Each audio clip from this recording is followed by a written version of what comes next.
Today we are going to learn how to convert this image to this in Adobe Illustrator. Let's get started. Preview.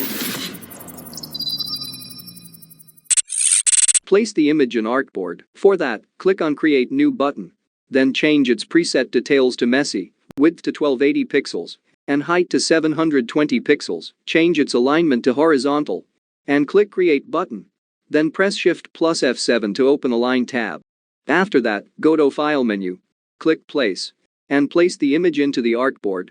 Then go to Align tab and align it to center.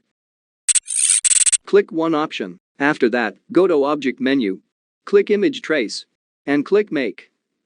And there we go. That wraps up the video. Hope you learned something new. Thanks for watching. Don't forget to subscribe and hit the bell icon. I will see you next time.